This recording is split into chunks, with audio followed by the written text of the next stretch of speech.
Salut à tous, j'espère que vous allez bien et que tout se passe bien pour vous. Ouvrons ce 10e épisode de l'espace foot d'info par des résultats d'abord des matchs de barrage de Coupe du Monde Zone Afrique qui sont joués vendredi 25 mars. Commençons tout d'abord, comme vous pouvez voir là, on a le Maroc qui devait jouer contre le Congo, le Cameroun contre l'Algérie, le Mali contre la Tunisie, l'Égypte contre le Sénégal et le Ghana contre le Nigeria.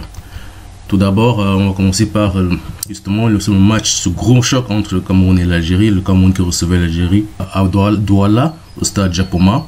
Et on peut voir là déjà les différentes notes des joueurs algériens, vu que c'est l'équipe d'Algérie qui a remporté le match 1-0. On peut voir alors les différentes notes. Là, c'est Slimani et Mandi qui ont eu les plus grandes notes, 7,5. Justement, avec Slimani, autant pour moi.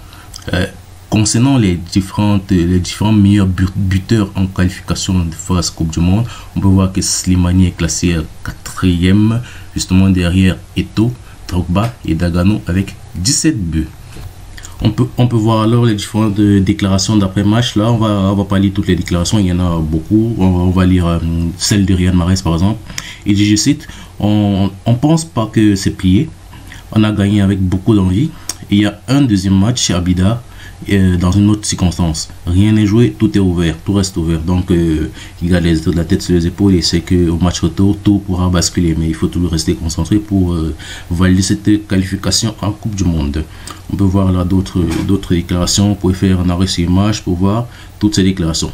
Du côté du Cameroun, c'est Choupo-Moting qui s'est présenté en conférence de presse et il dit, on a joué contre l'une des meilleures équipes du continent, nous allons essayer de jouer un meilleur match à Bida et gagner par n'importe quel moyen. Je pense que les coéquipiers ont le même raisonnement que moi. Ça, c'est C-Foot. Donc, espérant qu'ils donneront une image mieux que celle qu'ils ont offert au Camerounais le 25 à Japoma.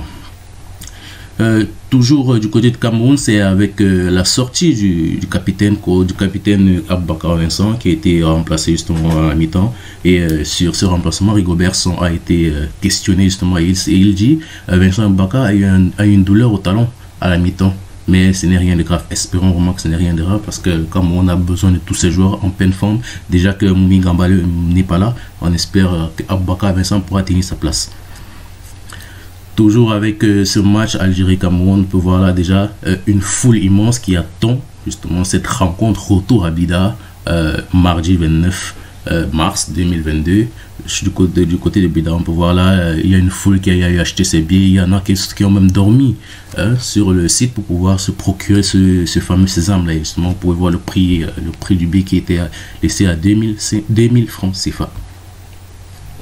Cette fois-ci, parlons de notre gros choc qui avait justement ce jour-là, c'était Égypte contre le Sénégal. Pour voir, l'Égypte a gagné 1-0.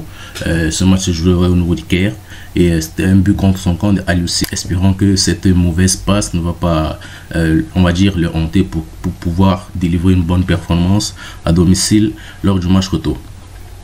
On peut alors voir les différentes déclarations. Bon, d'abord celle du capitaine. Là, c'est une conférence avant match. On peut lire là. Nous savons que ça va être un match différent de la CAN. On est bien préparé. Le coach a bien préparé le match. Les joueurs sont prêts. Donc ça, c'était une déclaration d'avant match de Kalidou Koulibaly. Cette fois-ci, il y a une déclaration d'après match et ça, c'est une déclaration d'Aliou Cissé justement concernant le but encaissé. On va dire but gag.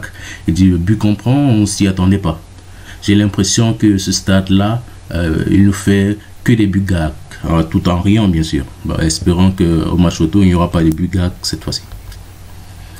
Une petite image arrêtée, on vous laisse là une petite image arrêtée de l'action qui a mené justement à ce but gag là entre guillemets et à chacun de faire son analyse. Il y avait hors-jeu, il n'y avait pas hors-jeu de Mohamed Salah, donc petite polémique autour de ce but. Voilà d'autres déclarations du coach Aliou Cissé. Donc vous pouvez faire un arrêt sur image là pour voir justement ces différentes déclarations là.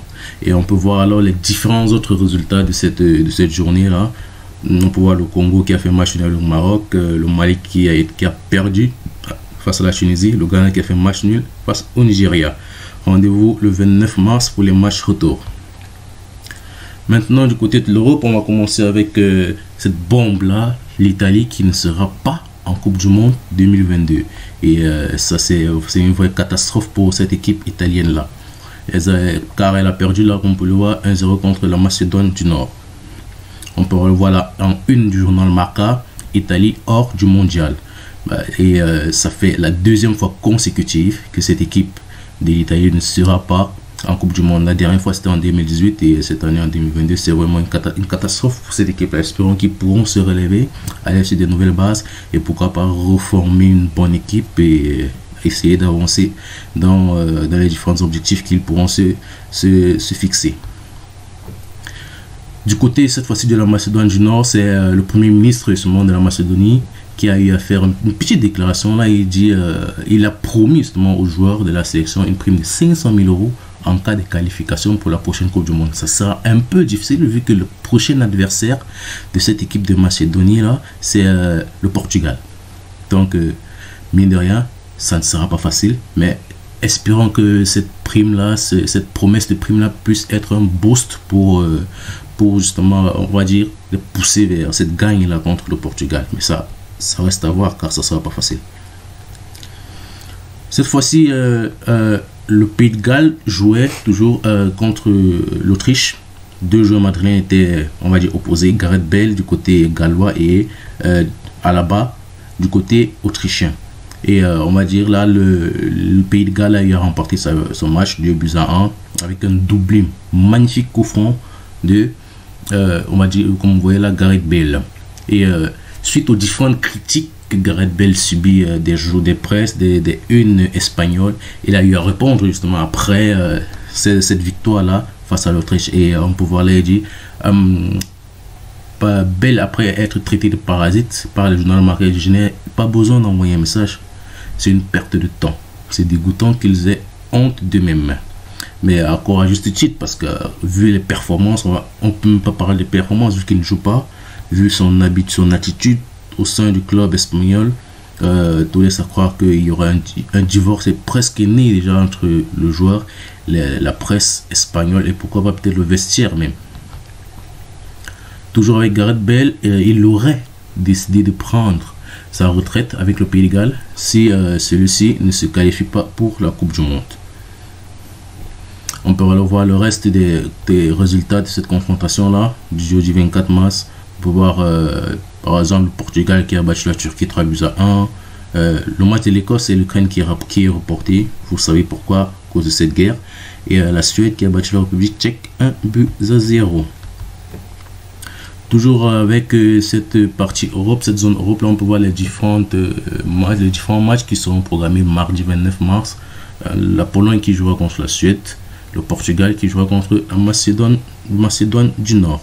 Et Pays de Galles, justement, ce match aussi est reporté justement contre soit l'Écosse, soit l'Ukraine. Dans le même temps, il y a aussi des barrages au niveau de l'Amérique du Sud. Et il y avait un match qui opposait cette fois-ci le Brésil face au Chili. Et le Brésil s'est largement, on va dire, c'est largement imposé 4-0 et avec un but de Vinicius Junior. Et lors de ce match, comme vous pouvez le constater, Vinicius Junior a payé 140 billets au Maracana pour son premier but. Donc sa famille, ses amis ont été invités par Vinicius Junior pour venir à ce match et pourquoi pas assister au premier but de Vinicius Junior en équipe nationale du Brésil. Toujours avec la zone Amérique du Sud, il y avait aussi le match l'Argentine contre Venezuela. On peut voir 3-0, un but d'Angel Di Maria, un but de Messi et un but de González.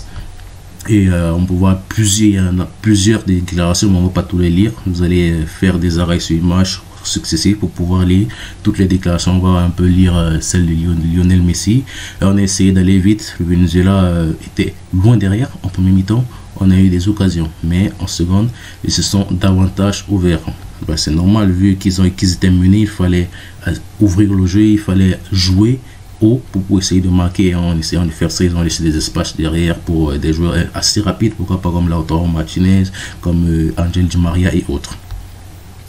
Pour voir là d'autres déclarations, on ne va pas tous les lire.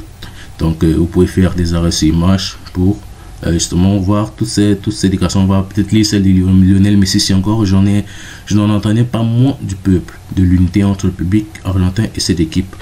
Notez que vu la situation de Lionel Messi au Paris Saint-Germain, la presse qui sont les détracteurs médiatiques de Messi, justement, ces derniers ne se sont pas à l'aise. Ils se voient injustement critiqués par la presse française, et alors que avec on va dire l'équipe nationale d'Argentine, il est aimé par le public, il est aimé par la presse, par les supporters, par tout le monde. Donc c'est plus facile pour lui de jouer. Donc on peut voir là toutes les autres déclarations. Angel Di Maria qui dit que c'est probablement son dernier match justement avec le maillot de l'Argentine en Argentine. Il compte peut-être prendre sa retraite internationale. Vous pouvez vous faire arrêter ces images pour voir toutes les autres déclarations. Voici alors les différents résultats de cette journée-là, 17e journée, 25 mars. On peut voir le Paraguay qui a gagné 3-1 contre l'Équateur, la Colombie qui a battu la Bolivie 3-0, l'Uruguay qui a battu le Pérou 1-0. On peut voir le programme des prochains matchs du 30 mars, Argentine-Équateur, Bolivie-Brésil. Pour ce match de Bolivie-Brésil, on aura 2 Brésiliens qui seront suspendus, Neymar et Vinicius Junior, qui sont suspendus car ils ont pris un carton jaune.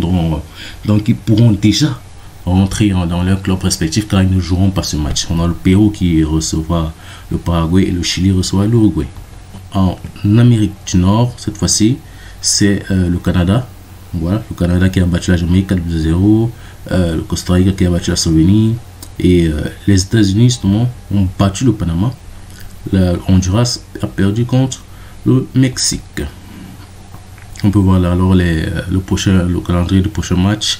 31 mars, Costa Rica recevra les États-Unis, la Jamaïque qui recevra le Honduras, et le Canada ira sur la pelouse du Panama. Fermons cette page Coupe du Monde et ouvrons la page information concernant les clubs et les joueurs, concernant les mercato. On commence tout d'abord avec Aurélien Tchouaméni, l'équipe de France et le Real Madrid. Il dit apparemment son agent aurait refuté. C'est les informations qui circulent récemment aussi sur le fait qu'il aurait déjà trouvé un accord avec le Real Madrid. Il y a aussi 2 autres clubs de Première Ligue qui sont en lice pour s'acquérir les services du joueur français. Toujours avec le Real Madrid, la France, cette fois-ci c'est Cesc Fabregas. En une de Marca, c'est Mbappé, pour gagner des records, doit aller au Real Madrid. Donc qui soutient justement cette devenue de Kylian Mbappé au Real Madrid. A noter que c'est un ancien joueur du FC Barcelone. Toujours avec le Real Madrid, c'est une information concernant cette fois-ci Eden Hazard qui devrait se faire opérer, car il a une petite gêne au niveau de la cheville. Comme vous savez bien, depuis qu'il est arrivé, il avait ce problème au niveau de la cheville. On a dû le mettre une certaine prothèse, comme vous voyez là, pour retirer cette cheville là, mais il a une petite gêne au niveau de cette cheville là, et ce qui l'empêche de jouer et d'évoluer normalement. Compte tenu de cette gêne, le joueur aurait décidé de se faire opérer. Donc on aura une absence d'Eden Hazard pour moins de 1 mois minimum. Pour terminer cette vidéo, on a une petite information assez, on va dire, anecdotique. La Russie, avec tout ce qui se passe justement en Russie, en Ukraine, la Russie aimerait, pourquoi pas, organiser cette Euro 2028 ou 2032. Ça, moi, je vois pas trop comment ils pourraient le faire, mais bon, espérons, on va voir tout ce qui se passera dans l'avenir. Nous voici arrivés au terme de cette vidéo. N'oubliez pas de vous abonner, liker, partager, commenter pour faire évoluer la chaîne, et surtout prenez soin de vous, de votre famille, et gardez toujours la santé car c'est le plus important. Ciao.